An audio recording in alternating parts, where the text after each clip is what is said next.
नमस्कार, मैं हूं नगमा। अब से ठीक 14 घंटे के बाद यानी कि सुबह 8 बजे पश्चिम बंगाल में मतगणना शुरू हो जाएगी। लेकिन इस वक्त बंगाल की आबो हवा में सिर्फ दो चीजें तैर रही हैं, दावे और दहशत। और इन सब के बीच सवाल है कि कल किसका होगा बंगाल? क्या 14 घंटे बाद बंगाल की राजनीति का व्याकरण पूरी तरह से बदल जाएगा? तो ये एक बड़ा सवाल है। कल सुबह जब ईवीएम के पिटारे खुलेंगे तो फिर तय हो जाएगा कि बंगाल की सत्ता की चाबी किसके पास है। लेकिन गिनती से ठीक पहले बंगाल से आने वाली तस्वीरें लोकतंत्र के उत्सव पर यानी कि चुनावों पे चिंता की लकीर भी खींच रही हैं। बीजेपी के पूर्व सांसद और नुआपाड़ा से उम्मीदवार अर्जुन सिंह ने एक तस्वीर साझा की है जो हम आपको दिखा रहे हैं। इसमें वीडियो में एक बदमाश गोली चलाता हुआ दिखाई दे रहा है। ये सीसीटीवी कैमरे की फुटेज है। अर्जुन सिंह का आरोप है कि तस्वीर में मोटरसाइकिल पर जो हमलावर दिख रहे हैं वो टीएमसी के लोग हैं और जिनके घर के दरवाजे पे गोली चलाई गई वो बीजेपी नेता कुंदन सिंह का घर है। आरोप है कि अमन चौधरी नाम का बदमाश बीजेपी नेता को जान से मारने की नीयत से घर में घुसने की कोशिश कर रहा था, लेकिन कामयाब नहीं हो पाया। बीजेपी का दावा है कि तस्वीर में जो बदमाश गोली चलाता दिखाई दे रहा है उसे वोटिंग के दिन गिरफ्तार किया गया था, लेकिन शाम होते होते उसे बंगाल पुलिस ने छोड़ दिया था। इसके अलावा बहुत सारे दावे हैं, दहशत भी फैली हुई है और इस बीच रीपोलिंग का शोर भी है। फाल्ता में चुनाव आयोग ने दोबारा वोटिंग का फैसला किया है। आरोप गंभीर हैं। टीएमसी उम्मीदवार जहांगीर खान पर वोटरों को धमकाने का आरोप है। इतना ही नहीं है, एक पंचायत प्रधान पर एफआईआर तक हुई है और 3 लोग जेल में हैं। सवाल यह है कि अगर जनता का समर्थन साथ है तो फिर धमकी देने की जरूरत क्यों पड़ रही है? क्या हार का डर बाहुबल में तब्दील हो रहा है? एक तरफ तस्वीर ममता बनर्जी की भी नजर आ रही है जहां ममता बनर्जी का खेला जारी रहने का दावा है, तो दूसरी तरफ बीजेपी का परिवर्तन का संकल्प है।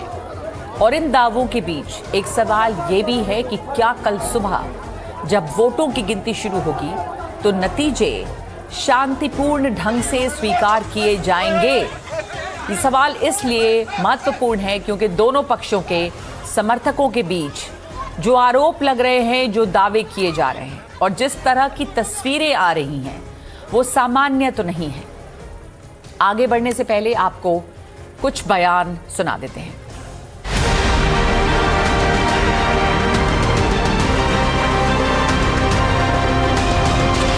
4 मई के नतीजों के बाद बीजेपी के शपथ ग्रहण समारोह में मुझे आना ही है।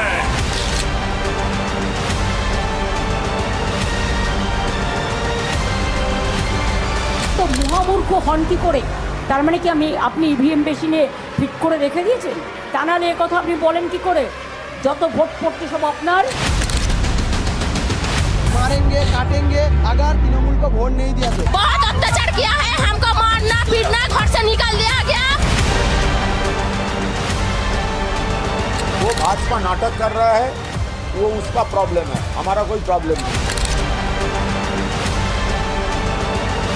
कुछ भी कर ले, सर्टिफिकेट तक बैठे रहो, दूसरे दिन सुबह तक बैठे रहो, मिलना क्या है? वरना 5 तारीख के बाद उल्टा लटका कर सीधा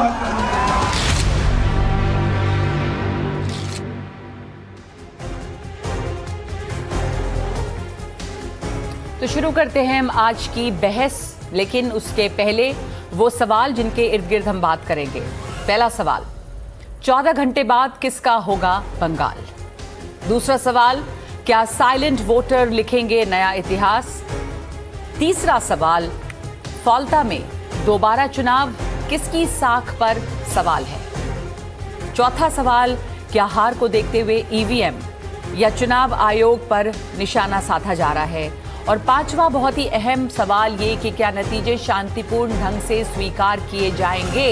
तो ये कुछ बड़े सवाल बने हुए हैं। बहुत कम वक्त है, 11 घंटे का, बहुत सारे जवाब सामने आ जाएंगे। लेकिन हमारे साथ तमाम नेता विश्लेषक मौजूद हैं। अबू शर्मा है कांग्रेस प्रवक्ता, रवि त्रिपाठी बीजेपी प्रवक्ता, जयंत घोषाल सीनियर कंसल्टेंट, संजय शर्मा प्रवक्ता टीएमसी, तौसीफ अहमद खान राजनीतिक विश्लेषक, ममता काले राजनीतिक विश्लेषक, माधवन नारायण वरिष्ठ पत्रकार।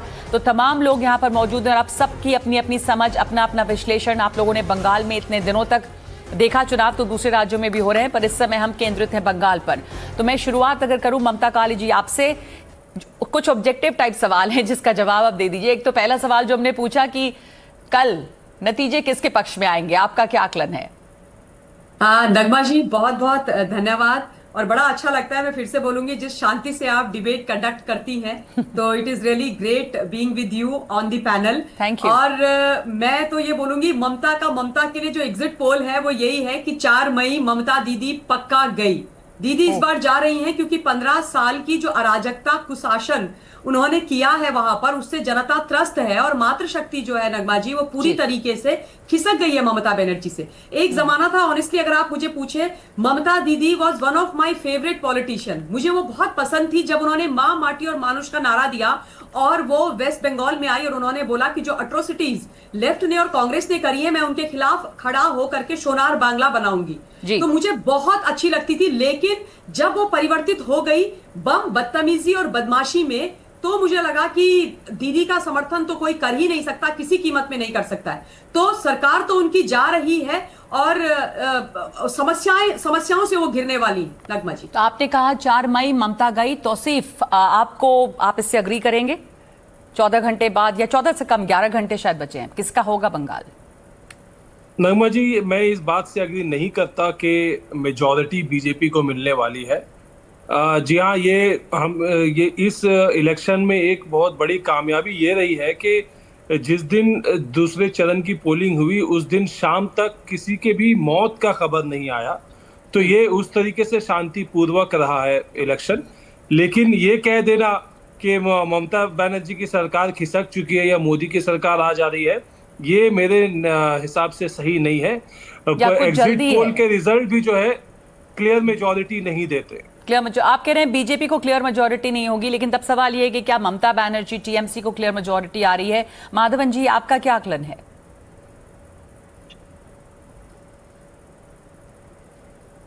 जयंत आपका क्या आकलन है? माधवन जी को हमारी आवाज शायद इस वक्त नहीं आ रही है।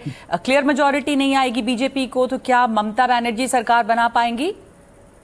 नहीं नगमा जी, मुझे जो लग रहा है, मैं जिले जिले में घूमे हैं और 1 साल पश्चिम बंगाल में रहे, क्योंकि हम बंगाली हैं लेकिन दिल्ली नॉन रेसिडेंट बंगाली है, 40 साल दिल्ली में रहता हूँ। तो मुझे जो लगता है कि इस बार परिवर्तन का जो नारा भाजपा ने, खासकर अमित शाह जी ने जो स्ट्रैटेजी, जो 2021 का स्ट्रैटेजी नहीं है, 2024 में नया स्ट्रैटेजी है, वो तो समय नहीं है, नहीं तो एक्सप्लेन कर सकते हैं हम। उसमें परिवर्तन का जो ब्रैकरन, परिवर्तन का जो नारा, वो गांव गांव में एक परिवर्तन, कभी कभी परिवर्तन वोट में ट्रांसलेट नहीं होता है। मतलब आप ये नहीं कह सकते कि टर्नआउट ज्यादा है तो वो एंटी इनकम्बेंसी है, ये हम जनरलाइज नहीं कर रहे हैं। लेकिन हमने देखा कि वह नाराजगी है और परिवर्तन का मुझे लगता है भाजपा आ रहा है और मुझे लगता है मतलब बहुत भारी ये सुनामी होगा। तो अगर ऐसा होता है तो वहां पर एक बड़ा सवाल ये भी है, माधवन जी अगर आप अभी सुन पा रहे हैं तो पहले तो कि आपको क्या लग रहा है, ये परिवर्तन जो है वो वोट्स में बदल पाएगा क्या? और अगर ऐसा होता है, बहुत महत्वपूर्ण है ये जानना कि पोस्ट पोल किस तरह से, क्या लोग शांतिपूर्ण ढंग से इसे स्वीकार करेंगे इस बड़े बदलाव को? हाँ नगमा, मैं पहली बात ये कहना चाहूंगा कि टर्नआउट इतना अच्छा रहा है इस बार 90% से ऊपर, बावजूद इसके कि 27 लाख वोट गिने नहीं गए या तो उनको अवसर नहीं दिया गया। तो इसका मतलब है लोकतंत्र के सिद्धांतों की दृष्टि से देखें तो एक चुनाव अच्छी तरह से ही हुआ है। भले ही उसमें बहुत कुछ आर्ग्यूमेंट्स हो रहे हों, केस सुप्रीम कोर्ट तक पहुंचा है, मगर ग्राउंड लेवल पे काफ़ी हद तक ठीक हुआ है। उसे पहले हमें ध्यान में रखना चाहिए, क्योंकि जो भी मैंडेट आएगा उसको हम रेस्पेक्ट करेंगे, उसी तरह की वोटिंग हुई है। दूसरी बात ये कहूंगा कि कांटे का टक्कर तो जरूर है। और जहां तक कि एक मशहूर माई एक्सिस एजेंसी ने ये भी कह दिया कि हम एग्जिट पोल का नतीजा भी पेश नहीं करेंगे कि लोग बता नहीं रहे। वो कह रहे हैं कि लोग साफ साफ बात नहीं कर रहे हैं। तो मतलब क्या साइलेंट वोटर्स वाला जो सवाल है अबू शर्मा जी, आपको लगता है कि साइलेंट वोटर्स जो है वो नया इतिहास रचेंगे? लोग बोल नहीं रहे, बात नहीं कर रहे अभी। देखिए, जहां तक दक्षिण बंगाल में भारतीय जनता पार्टी का संगठन की बात है, हम 25 साल से बंगाल का राजनीति देख रहे। जैसे जयंतदा ने कह दिया, तो जयंतदा काफी वर्षों तक दिल्ली में है, तो शायद उनको पुख्ता जानकारी नहीं होगी। कहीं पर भी भारतीय जनता पार्टी 100 पार नहीं करेगा। अच्छा। मैं आपको दावा के साथ इस चैनल में बैठ के कह के जा रहा हूं, कल मिला लेना, कहीं पर भी भारतीय जनता पार्टी 100 पार नहीं करेगा। और अब किस आधार पे ये कह रहे हैं? और मैं कह रहा हूं कांग्रेस को क्या, आपको क्या लग रहा है अपने बारे में? वही 2011 में प्रणब मुखर्जी जी 2009 2011 बोला ममता बनर्जी एक सेकुलर लीडर है, वो क्यों एनडीए ब्लॉक में रहेंगे। तो ममता बनर्जी को हम लोग वापस लाया सेकुलर ब्लॉक में, यूपीए में, और उसके बाद उनको तमाम सहयोग किया, लेकिन हमारे साथ ही विश्वासघात हुई। हम दक्षिण बंगाल में बहुत सारी सीटों में उनको, हमारा जीता हुआ उम्मीदवार को हम हटा दिया। जी। जो 15% वोट 2011 में हम लोग ममता बनर्जी को सहयोग किया था, वो 15% वोट हम वापस कर लेंगे। आप कह रहे हैं कि आपको वो 15% वोट मिलने वाला है इस बार में? 100%। ओके, उससे भी ज्यादा मिले। तो यानी कि जो वोट टीएमसी को जाने वाले हैं वो भी कटेंगे, ऐसा आपका मानना है? तो मैं संजय जी को ये पूछूंगी, संजय शर्मा को, कि अगर टीएमसी के वोट बट रहे हैं, और उसके लिए लास्ट में मैं कह देता हूं, उसके लिए ममता बनर्जी जी को हमारे पास ही आना पड़ेगा। लेकिन इस बार अगर आला कमान ने कोई भी निर्णय लेगा तो वो कंडीशन अप्लाई रहेगा। तो ऐसी सिचुएशन भी आ सकती है संजय शर्मा, कांग्रेस के पास जाना पड़ेगा, वोट बट रहे हैं टीएमसी के, जो 15% वोट गए थे वो वापस आ रहे हैं। संजय जी, क्या यही है वो साइलेंट वोटर्स? देखिए, मैं एक एक करके सभी की बातों का उत्तर देने की कोशिश करूंगा। पहली बात तो ये है कि ये विश्व के सबसे बड़े लोकतंत्र के एक राज्य के चुनाव थे, और इसमें हमने देखा लगभग 1 करोड़ लोगों के नाम तो वोटर लिस्ट से ऐसे ही काट दिए गए थे। फिर लॉजिकल डिस्क्रिपेंसी के नाम पर 27 लाख लोगों के नाम काट दिए गए थे। ये सब हमने देखा, और उसके बाद ये चुनाव हुआ। एसआईआर की प्रक्रिया में 200 प्राणों की आहुति लोगों को देनी पड़ी, ये भी हमने देखा। और हमने देखा कि किस बेशर्मी से चुनाव आयोग ने इतनी हत्याओं पर, इतनी मौतों पर एक शब्द भी खर्च नहीं किया, और न ही केंद्र में शासित भारतीय जनता पार्टी ने किया। अब इस चुनाव की बात आते हैं। 2011 से पश्चिम बंगाल के सत्ता में तृणमूल कांग्रेस विराजमान है, और उसके बाद हर चुनाव में स्टेप बाय स्टेप हमारे वोट बढ़ रहे हैं, हमारी सीटें बढ़ रही। अंतिम विधानसभा चुनाव 2021 में हुआ, उसके बाद जितने उपचुनाव हुए हैं हमने जीते हैं। लोकसभा चुनाव जो 2024 में हुए थे, हमारी सीटों में उल्लेखनीय बढ़ोतरी हुई। भारतीय जनता पार्टी की सीटों में 18 से उनकी संख्या 12 हो गई। अब सवाल ये उठता है कि लगातार जीतते आ रही पार्टी, लगातार लोगों की सेवा करती रही पार्टी, इसमें कहां एंटी इनकम्बेंसी दिखता है? और आगामी कल चुनाव परिणाम आने वाले हैं। अब ये बहस कुछ घंटों की रह गई है। जी बिल्कुल, 11 घंटों की रह गई है। लेकिन मैं आगे बढ़ने से पहले एक बात पूछूं कि लगातार जो आपकी पार्टी जीत रही है, अब थोड़ी देर पहले भी बहुत सारे विश्लेषक और नेताओं के साथ बातचीत कर रहे थे, तो लोगों का कहना है कि ये जीत जो है वो डायमंड हार्बर मॉडल है। उसी की वजह से आप जहां विरोधियों को उठने नहीं देते, लोगों को खुलकर वोट नहीं देने देते, यही वजह है कि टीएमसी लगातार वहां पे जीत रही है। यदि यही कारण होता तो भारतीय जनता पार्टी की लोकसभा में 18 सीटें नहीं आती, और न फिर जनता ही उनकी सीटें कम करके 12 करती। ऐसी कोई बात दूर दूर तक नहीं है। और कल जब वोटों की गिनती प्रारंभ होगी, आप देखिएगा तो पर 1-1.5 बजे तक हम कंफर्टेबल मेजोरिटी के साथ, रिमार्केबल मेजोरिटी के साथ, आप कंफर्टेबल रिमार्केबल मेजोरिटी के साथ आएंगे। भी कुछ देर पहले कल्याण बैनर्जी साहब से बात हो रही थी, उन्होंने भी कहा कि 200 से ऊपर सीटों की बात कर रहे हैं, पर बीजेपी भी यही दावा कर रही है। जी, तो बीजेपी प्रवक्ता भी हमारे साथ में हैं, रवि त्रिपाठी जी। बीजेपी को दावा करने की आदत है। बीजेपी ने 2021 में भी चलिए, वो दावा तो किया कुछ था, घंटों की बात है, क्या दावे क्या बयान वो सामने आ जाएंगे, दावे परिवादे सब क्लियर हो जाए। लेकिन पर सारे लोगों को ये हक है कि वो अपने बारे में अच्छा सोचे। बीजेपी भी सोचिए, परिवर्तन होने वाला है, तो क्या वो फैक्टर्स रहे हैं? क्योंकि रवि जी ये बार बार सवाल उठा रही है टीएमसी की इलेक्शन कमीशन पर ही भरोसा नहीं है उन्हें, जिस तरह के चुनाव हुए हैं। नगमा जी, चूंकि आप भी पूरब की रहने वाली हो, हमारे यहाँ कहावत है कि काट की हांडी बार बार नहीं चढ़ती। तो ये हो गया, 2 बार 3 बार आपने जीत लिया, लेकिन जो कर्म है आपके, कर्म चुनाव जीतने वाले नहीं है। क्योंकि बार बार हमारे कई विश्लेषक बता रहे हैं कि जो एंटी इनकम्बेंसी 15 साल की एंटी इनकम्बेंसी अपने पिक पर है। और आपने देखा था, शीला दीक्षित का हाल देखा है आपने, तरुण गोगोई का हाल देखा है, इंदिरा गांधी का हाल देखा है, तमाम नेताओं की विदाई हुई है। तो ममता जी की विदाई भी होगी, और वजह बता रहा हूँ साफ साफ, एंटी इनकम्बेंसी केवल कह नहीं रहा हूं, उसमें वजह है कि देखिए 8000 से ज्यादा स्कूल जहां शिक्षक नहीं है, पढ़ाई ही नहीं होती है, 6500 से ज्यादा इंडस्ट्री बंद हो चुके हैं इस राज्य में, बाहर चली गई है, लगभग 21,000 यूनिट्स बंद हो चुके हैं यहाँ पे। गुंडागर्दी अपने पिक पर, आप देखिए अगर 2014 से लेकर अब तक का आंकड़ा देखेंगी तो लगभग 250 हमारे कार्यकर्ता पॉलिटिकल किलिंग मतलब मारे गए हैं। 2018 में 100 के आसपास मारे गए। पंचायत चुनाव आपको याद होगा जिसमें सुप्रीम कोर्ट को दखल देना पड़ा और ये कहना पड़ा कि नॉमिनेशन पेपर जो है आपको व्हाट्सएप पे दिया जाएगा, क्योंकि नॉमिनेशन तक नहीं करने दिया जाता इस राज्य में। आपने जो डायमंड हार्बर मॉडल की बात की, सोसाइटी के गेट के बाहर ताले लगा दिए जाते हैं। चुनाव आयोग ने उसके बाद इस बार एहतियात के तौर पर सोसाइटी के अंदर पोलिंग बूथ खोला है। तो इस तरह से जो चरम पे यहाँ गुंडागर्दी है, हर तरह से, मतलब न तो कोई डेवलपमेंट है, ना इंडस्ट्री है, रोजगार के नाम पर जीरो है। सारे यूथ आप बात कीजिएगा वहां तो रोजगार जो बाहर कर रहे हैं, 40 से 50 लाख लोग बाहर से आए हैं वोट डालने। वो क्यों आए हैं? क्योंकि उनको बाहर दिखता है जो बंगाल कल के डेट में रोजगार देने वाला होता था। आपको याद कीजिए, लोग बंगाल जाते थे, बिहार से, यूपी से, तमाम राज्यों से। आज बंगाल के लोग बाहर रोजगार करने जाते हैं और वो वोट डालने आ रहे हैं। तो उनको पता है कि देश में क्या चल रहा है और बंगाल में क्या चल रहा है। अगर मुस्लिम तुष्टिकरण की बात करें तो पिक पर है यहाँ मुस्लिम तुष्टिकरण हर तरह से। मतलब कोई ऐसी चीज नहीं है जिस वजह से इस सरकार को रहना चाहिए, इस सरकार को जाना चाहिए। और हम पूर्ण बहुमत से आ रहे हैं, कहीं कोई डाउट नहीं है, हमें ध्यान रखिएगा। चलिए, रिपोर्टर्स जो हमारे ग्राउंड पे हैं उनके पास चलते हैं, फिर आप लोगों के पास वापस आएंगे। आपने कहा ना कि भ्रष्टाचार इतना ज्यादा है, रोजगार की अपॉर्चुनिटी नहीं है, क्या ये मुद्दे रहे इसमें? सौरभ गुप्ता मेरे साथ हैं, रमन राय मेरे साथ हैं, दोनों लोग ग्राउंड पर अलग अलग जगह पर जा रहे हैं लगातार।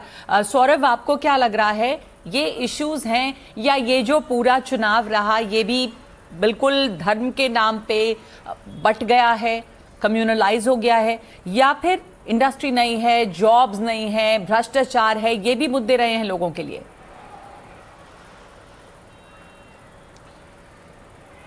देखिए, जिन्होंने भी इस इलेक्शन को कवर किया है वो इस बात से इनकार नहीं कर सकते हैं कि पोलराइजेशन हुआ है। अब यहाँ पे सवाल ये उठता है कि क्या जो बंगाली पॉपुलेशन है वो रीजनल एस्पिरेशन है, रीजनल प्राइड के ऊपर वोट देते हैं या रिलीजियस लाइंस पे वोट देते हैं?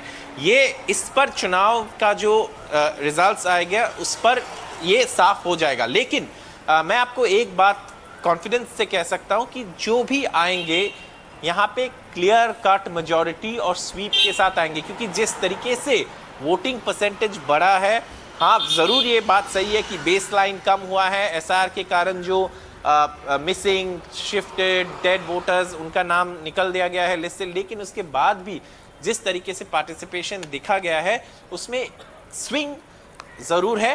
किस तरफ है ये बोलना मुश्किल है, इसके लिए रुकना पड़ेगा कल तक। लेकिन ज़रूर जो भी आएंगे क्लियर मेजॉरिटी के साथ आएंगे और ये बात जरूर ग्राउंड पे भी दिखाई दे रहे हैं। तो क्लियर मेजॉरिटी के साथ आएंगे दिख रहा है। जिस तरह से लोग निकले हैं तो या तो वो चेंज के लिए निकले हैं या फिर वो ममता बनर्जी को वापस लाने के लिए निकले हैं। आप कह रहे हैं कि क्लियर मेजॉरिटी जरूर आएगी, चाहे बीजेपी की हो चाहे टीएमसी की हो। इस बीच में जो दूसरी पार्टियां हैं उनकी क्या जगह दिख रही है? जैसे हमने भी सुना रमन कांग्रेस को कहते हुए कि 15% वोट जो उनके पास से गए थे वो उनको वापस मिल रहे हैं, बट पोलराइजेशन काफ़ी ज़्यादा है। लोगों को ये भी डर है कि वोट नहीं डालेंगे तो शायद नाम कट जाता।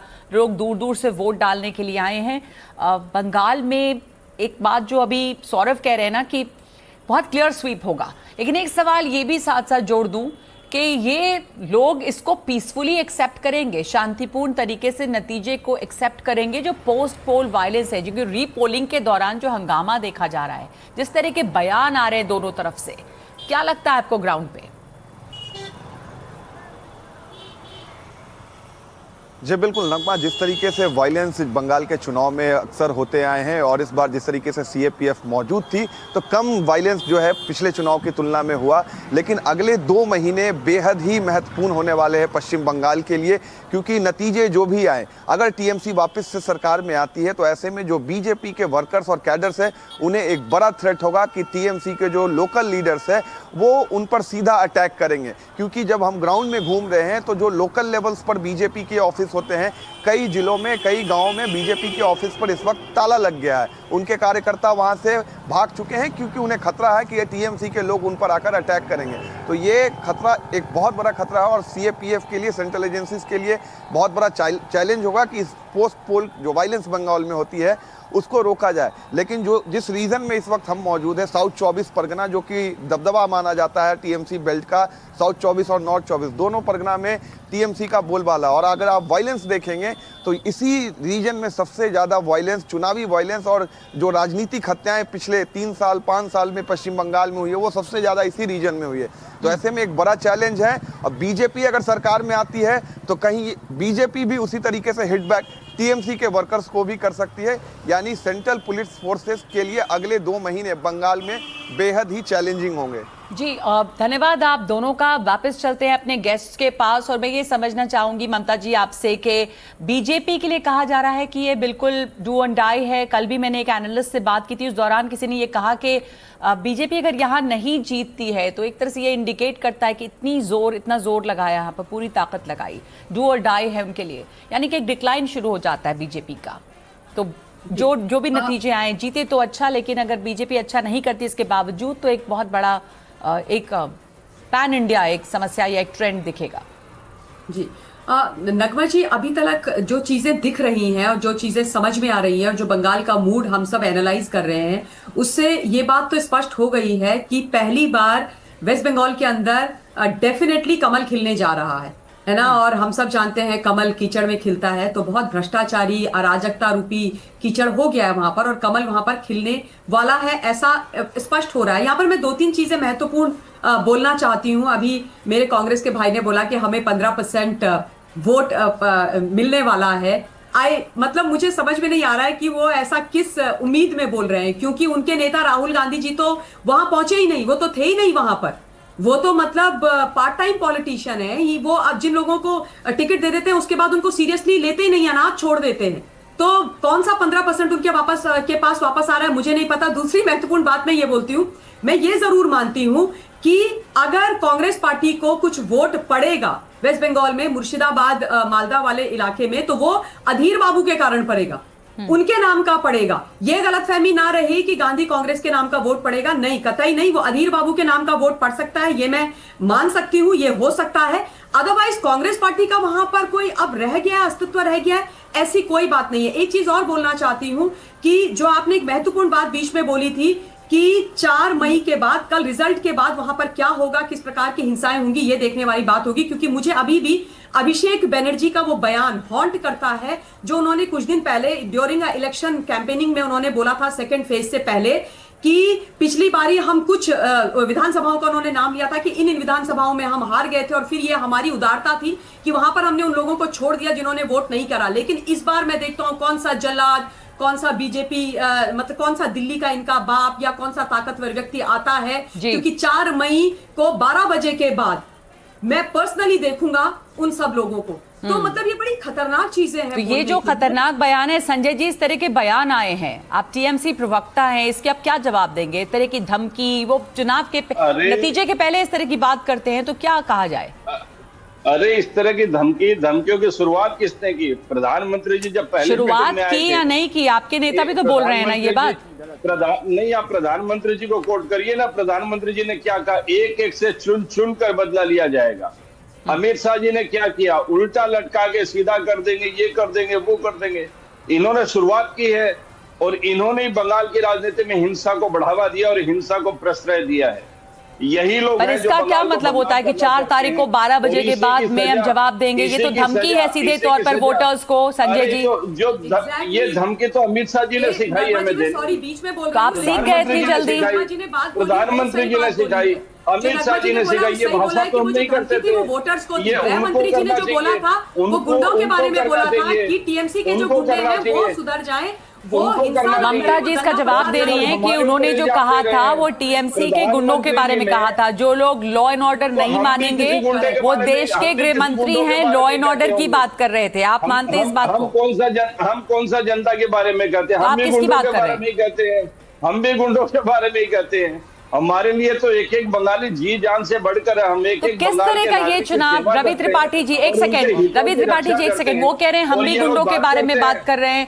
बीजेपी कहती है कि अमित शाह ने जो बयान दिया गृह मंत्री ने वो भी गुंडों के बारे में बात कर रहे थे सीधा करने के लिए। लेकिन कुल मिलाकर इस चुनाव कैंपेन के दौरान स्तर जो है भाषा का वो भी गिरा, एक दूसरे को धमकियां भी दी गई। इसलिए डर रहता है कि क्या शांतिपूर्ण तरीके से जो कार्यकर्ता हैं, लोग नहीं कार्यकर्ता हैं, वो इसको नतीजे को एक्सेप्ट करेंगे। दोनों तरफ से इस तरह की धमकियां सामने आई हैं। रवि जी देखिए नगमा जी, हमारे कार्यकर्ता बहुत ही डिसिप्लिन्ड है और जैसा पार्टी की तरफ से कहा जाएगा उसी तरह से रहने वाले हैं।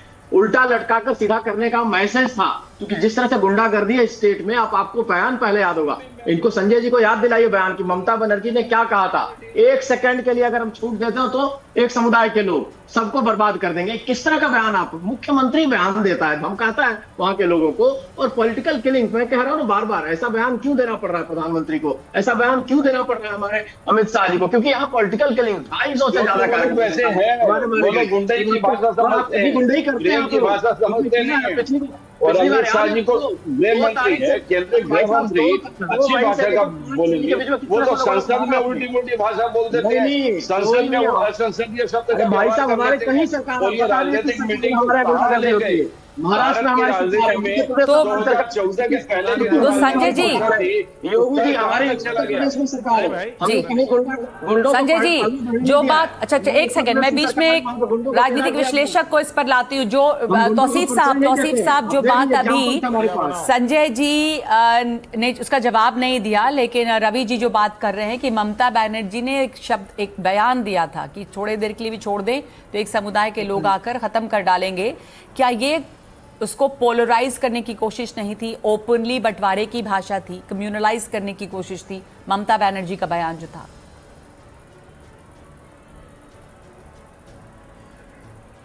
आपकी आवाज नहीं आ रही, शायद म्यूट पे हैं आप जी। नगमा जी, बीजेपी के 15-20 चीफ मिनिस्टर बंगाल में आए, होम मिनिस्टर आए, प्रधानमंत्री आए, सब पोलराइज करने का भाषण दे सकते हैं। सब जो है लोगों को उल्टा करके सीधा करेंगे, मारेंगे, ये भाषण दे सकते हैं। तो फिर ममता बनर्जी को भी हक है कि वो भी ये भाषण दे कि 1 सेकंड का छूट देने पे सबको ठंडा कर दिया जाएगा। ममता बनर्जी ने कोई गलत नहीं कहा ये कह के, क्योंकि उन्होंने जवाब दिया। ये एक पॉलिटिकल भाषण है। लेकिन अगर कहीं पे पुलिस को स्पेसिफिक इनपुट है तो वो अरेस्ट करें। अगर पुलिस के पास में कोई शिकायत है, कोई किसी के खिलाफ सबूत है, तो चाहे वो बीजेपी का हो चाहे वो तृणमूल का हो, पुलिस को चाहिए कि वो उसे अरेस्ट करे, बजाय उसके कि उसका नैरेटिव बनाए और टीवी में दिनों रात। तो रवि जी इसका जवाब देना चाहेंगे आप कि तमाम नेता, तमाम चीफ मिनिस्टर जब कम्युनल भाषा बोलेंगे, बांटने की कोशिश करेंगे, तो ममता बनर्जी भी उसका जवाब देंगी? ममता नगमा जी दोनों लोग विंडो में आपके हैं हमारे साथ, मैं देख रहा हूं और मैं इनको बताना चाहता हूं कि बयान पहले किसका आया था। ये हमारे सारे गेस्ट जानते हैं जो बैठे हुए हैं। सबसे पहले ममता बनर्जी ने ये बयान देकर पोलराइज करने की कोशिश की, डराने की कोशिश की, और उसके पहले का इतिहास है, क्योंकि आप वहां मारती हैं, डराती हैं लोगों को, धमकाते हैं लोगों को, इस वजह से ऐसा कहा गया। और यही नहीं, एक चीज और नगमा जी इनको चुप रखे, मैं बताना चाहता हूँ। इनके मेयर हैं फरहाद हकीम कलकत्ता के, उनका बयान जरा सुन लीजिएगा पहले का, अगर आपके पास हो तो सुना सकती है कि आने वाले कुछ सालों में बंगाल की आधी आबादी उर्दू बोलने लगेगी। क्या मतलब है इस बयान का? ये डराना ही, धमकाना ही तो है। किस तरह के बयान इनके लोग देते हैं आप जानते हैं? किसी राज्य में छोटा फंडा जो बयान देते हैं उसके बारे में बोलिए। क्या कौन बयान देता है? कौन बयान देता है? छोटा फंडा जो उत्तर प्रदेश से आके बयान देते हैं उसके बारे में बोलिए। उत्तर प्रदेश में आप जैसे गुंडों का इलाज किया जाता है। एक गुंडा सीधा नहीं चलता है, वहां उल्टा चल के आता है, अपने आप को आकर सरेंडर करता है। तो ये जो आप लोग बात कर रहे हैं उससे एक बात साफ है कि इस इलेक्शन को भी काफी पोलराइज किया गया है। और ऐसे में माधवन जी, क्या आपको लगता है कि जो वोट है वो संगठित हुआ है? एक सेकंड माधवन जी, आपकी एनालिसिस इस पर क्या है? क्या ये वोट जो है वो संगठित हुआ है, यानी कि मुसलमान वोट जो है वो संगठित हुआ है और उसके रिवर्स पोलराइजेशन भी हुआ है हिंदू वोट्स का? मैं 3 बातें कहना चाहूंगा। पहली बात कि मुसलमान जनरली टीएमसी के साथ हैं, क्योंकि माइनॉरिटी वोट तो हमें कंसोलिडेशन की तरफ होता है, क्योंकि ये असुरक्षा का जब माहौल फील करते हैं तो कंसोलिडेट होते हैं, ये नेचुरल है। मगर दूसरी बात ये कहूंगा कि ये सारे तूतू मैं प्रचार मैंने सोचा खत्म हो चुका है, वोटिंग भी खत्म हो चुका है। हम आज के प्रोग्राम और एक हफ्ते के प्रोग्राम के बीच में कोई अंतर नजर नहीं आ रहा। हम दर्शकों को क्या दिखा रहे हैं? ये तूतू मैं से किसी को कुछ नहीं पड़ने वाला। हमें विचार की जगह प्रचार की जगह विचार करनी चाहिए और अनुमान लगानी चाहिए। पहली बात तो यह कि सीक्रेट बैलेट में हुआ है, चाहे अभिषेक बैनर्जी हो या अमित शाह, कोई भी जाके पता नहीं लगा सकता कि किसने किसको वोट किया है। इस बार 90% वोटिंग हुआ है, वो भी सीक्रेटली। वो भी अगर मान के नहीं चले तो इसका मतलब है कि चुनाव आयोग भी फेल हो चुका है। 2000 कंपनियों को लगाने के बावजूद फेल चुका है, तो ज्ञानेश कुमार को इस्तीफा देनी चाहिए। वो मुझे नहीं लगता कि हुआ, क्योंकि मुझे लगता है कि चुनाव ठीक हुआ है, कि हिंसा उतनी नहीं हुई। अगर आबादी को, तादाद को देखते हुए वो चुनाव ठीक ही हुआ है। 90%, 27 लाख वोट के कटने के बावजूद 90% का टर्नआउट अच्छा है। जनादेश और जनाधार के ऊपर छोड़ना चाहिए, नहीं तो हम तो दर्शकों को उल्लू बना रहे हैं कि ऐसे तू मैं जो लो लेवल की बातें करते हुए। हम पत्रकार हैं, विश्लेषक हैं, हमें तथ्यों पर ध्यान देनी चाहिए, आंकड़ों पर ध्यान देनी चाहिए। आंकड़े और तथ्य हमारे सामने हैं कि चुनाव हो चुका है, 24 घंटे के अंदर हमें नतीजा निकलेगा, और ये जो भी निकलेगा जनादेश मान के चलना पड़ेगा। बावजूद इसके कि अगर कुछ सीट्स में मार्जिन्स कम हैं, तो उसके अगर मान लीजिए सीटों की कमी, मैं अनुमान लगा रहा हूं, विश्लेषण कर रहा हूं, तो मैं नहीं कर रहा, क्योंकि अगर सीटों की गिनती में कुछ अंतर अधिक नजर नहीं आए, या तो सीटों के अंदर मार्जिन नहीं नजर आया, तो हो सकता है कि मामला सुप्रीम कोर्ट और इलेक्शन कमीशन की ओर फिर से जुड़े। तो अगर नहीं है, अगर दोनों महानुभाव जो बैठे हैं दोनों पार्टी के एक दूसरे पर गाली करते हुए, सही बात है कि एक तूतू में से फायदा नहीं है। वोट तो है वो बक्से में बंद हो चुका है, नतीजे आने में कुछ ही घंटे बचे हैं। मैं अब वापस लौटती हूँ आप लोगों के पास, हमारे साथ बने रहें। टीएमसी सांसद कल्याण बैनर्जी हमारे साथ हैं, और नतीजों को लेकर वो क्या कह रहे हैं, इस पूरे चुनाव प्रक्रिया को लेकर क्या कह रहे हैं, सुन लेते हैं पहले। कल्याण, आपको क्या लगता है जो क्लेम कर रही है बीजेपी की ये तो मां माटी और मानुष की लड़ाई है, टीएमसी से तो लड़ाई नहीं है, क्योंकि ये सब बर्बाद कर दिया था वहां पर दीदी ने, तो अब तो लड़ाई इसकी है। हम लोग तो बीजेपी के साथ नहीं लड़ते हैं। इधर बीजेपी कोई पार्टी नहीं है पश्चिम बंगाल में। हम लोग तो लड़ते हैं इलेक्शन कमीशन के अगेंस्ट में। हम लोग तो लड़ते हैं कुछ कॉन्स्टिट्यूशनल इंस्टीट्यूशन के अगेंस्ट में लड़ते हैं।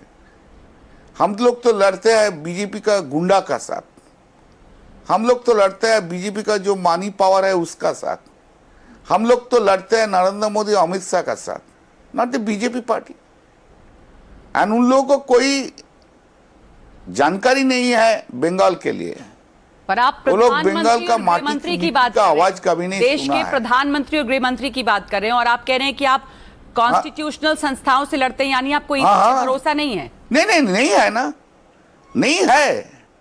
इलेक्शन कमीशन के ऊपर हम लोग का कोई भरोसा नहीं है। गवर्नर के ऊपर हम लोग का कोई भरोसा नहीं है। हम लोग का भरोसा नहीं है प्रधानमंत्री का। और अमित शाह के बारे में क्या बोलेंगे? His brain is a devil workshop. शैतान का बुद्धि चलता है उनको, किधर का कि कैसे गणतंत्र को काटना है, दिग्गज देना है आदमी को, ये सब ब्रेन में उनको चलता है। कभी देश में ऐसा खतरनाक पार्टी कभी नहीं आया पाया उनमें, जितना खतरनाक कभी हो गया। पर आप क्यों खतरनाक ये लोग किसी को नहीं मानते, ये लोग किसी को नहीं जानते। डेमोक्रेसी को जो खत्म करता है उससे ज्यादा खतरनाक आदमी देश में कोई है? आप कह रहे हैं, आपका आरोप है डेमोक्रेसी को खत्म कर रहे हैं। हमारे भी सहयोगी रिपोर्टर्स जो वहां पर हैं वो टीएमसी दिखा रहे हैं कि लोग ये भी कह रहे हैं, टीएमसी पे आरोप लगा रहे हैं। जहांगीर खान का बार बार नाम आया कि डराते धमकाते हैं, लोगों को खुलकर वोट नहीं करने देते हैं। और ये भी आरोप है कि किस तरह का भ्रष्टाचार है, 15 साल से लोगों को वोट नहीं देने दिया गया ठीक से। तो आपके ऊपर भी आरोप है कि आप डेमोक्रेसी को नहीं फलने फूलने दे रहे।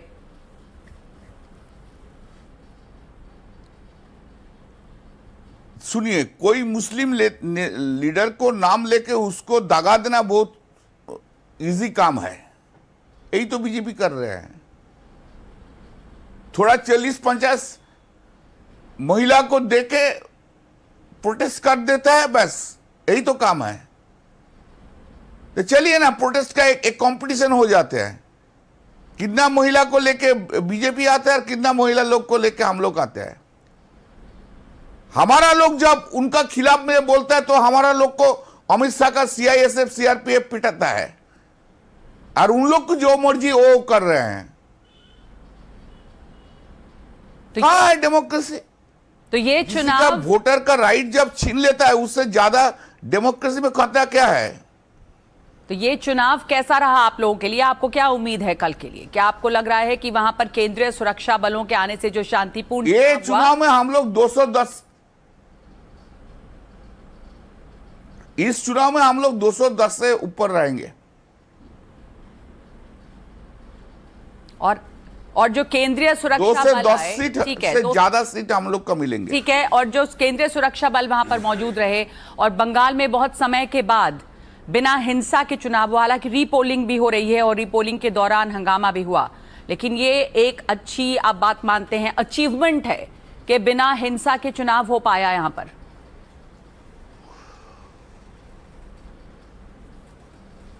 जब पहलगांव में इंसिडेंट हुआ ना, तो अमित शाह का कोई केंद्रीय सुरक्षा नहीं रहे थे। हाँ, और बंगाल में 2500 लेके आ गया प्रधानमंत्री नरेंद्र मोदी, अमित शाह। ये क्या अजब देश है। जब पाकिस्तान ने अटैक किया तो अमित शाह बिल्ली का माफिक घर में घुस के बैठा था, और अभी 2500 कंपनी फोर्स लेके इधर वीर बन रहा है।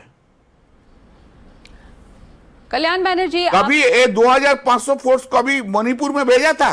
कल्याण बैनर्जी, आप अमित शाह गृह मंत्री हैं देश के, उनके लिए बोल रहे हैं। आपने पहले भी इस तरह की भाषा बोली जो कि बहुत अच्छी नहीं थी और लोगों को वो पसंद नहीं आया कि आप इस तरह की बात बोल रहे हैं। तो ये सिर्फ आपको अच्छा नहीं लग सकता है? बात आपको अच्छा नहीं, आप देश के गृह मंत्री की बात करते हैं, तो क्या इस तरह के शब्द कहने चाहिए? जो है हम तो बोलेंगे। बहुत धन्यवाद हमसे बात करने के लिए।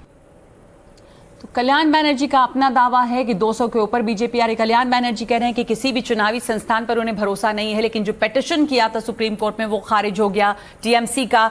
तो मैं जयंत घोषाल आपसे जानना चाहती हूं कि दो तरह की तमाम दावे हैं, तमाम बातचीत हैं, बट एक वरिष्ठ पत्रकार के तौर पर इन तमाम बातों को सुनते हुए ये तो आपको लगता है कि जो ऑर्गेनाइजेशन, जो वहां पे संस्थाएं थी, उन्होंने ठीक तरह से इलेक्शंस कम से कम करवाया है इस बार, और जो भी पार्टी जीतती है वो स्वीप करेगी, जिस तरह का टर्नआउट हुआ है? बिल्कुल। मैं तो चुनाव आयोग ने, क्योंकि मैं 40 साल से ज्यादा समय पश्चिम बंगाल ही कवर कर रहा हूँ। अगर आप मुझे तमिलनाडु के बारे में पूछेंगे तो मेरा नॉलेज जीरो है, लेकिन पश्चिम बंगाल में जो हिंसा, हम लोग तो मान के चलते हैं कि जैसे नेताजी सुभाष बोस और गांधी जी का लड़ाई भी वैष्णवाइट के साथ साख्त का लड़ाई, ये NC चौधरी ने लिखा है। तो पश्चिम बंगाल में हिंसा इट बिकेम अनफॉर्चुनेटली वो हमारे एक हिस्सा बन गया। तो इस बार पहली बार देखिए कोई किलिंग तो नहीं हुआ, विदाउट हत्या चुनाव, मुझे तो लगता है, मुझे लास्ट याद नहीं है, विदाउट हत्या कोई फायरिंग नहीं है, कोई पुलिस फायरिंग नहीं है, कोई मेजर पॉलिटिकल क्लैशेस नहीं है। हाँ। और पोस्ट पोल वायलेंस, मुझे बोलने का इच्छा हो रहा है, पोस्ट पोल वायलेंस जब भी रूलिंग पार्टी जब पावर में फिर रिपीट होता है, उस समय ज्यादा पोस्ट पोल वायलेंस होता है, क्योंकि जीतने के बाद प्रतिपक्ष को खत्म करना, उसको मारना पीटना, ये कल्चर है। जब हम लोग चर्चा कर रहे हैं कि चेंज ऑफ परिवर्तन आ रहा है, हाँ। तो ये अगर हिंसा, जो मुझे बहुत दुख हुआ जो कल देखा मैंने, वो डेस्परेशन, फ्रस्ट्रेशन हो सकता है, क्योंकि तो एक तरह से एक डेस्परेशन और फ्रस्ट्रेशन है जो आप बात कर रहे हैं। जयंतदा, माफ कीजिएगा मैं बीच में टोक रही हूँ आपको, लेकिन इतना ही समय है अभी, आप जो अब बहुत कुछ ही घंटे हैं, सब कुछ साफ होगा। बस उम्मीद ये है कि लोग शांतिपूर्ण तरीके से नतीजों को स्वीकार करें। बहुत धन्यवाद है आप तमाम लोगों का हमारे साथ जुड़ने के लिए, सबका अपना अपना आकलन है। लेकिन एक बात ये भी सामने आई, जैसे मेरे सहयोगी ने कहा कि जो भी जीतती है पार्टी, जितना टर्नआउट है, लगता है कि वो पार्टी स्वीप करेगी। तो एक ब्रेक ले रहे हैं इस वक्त।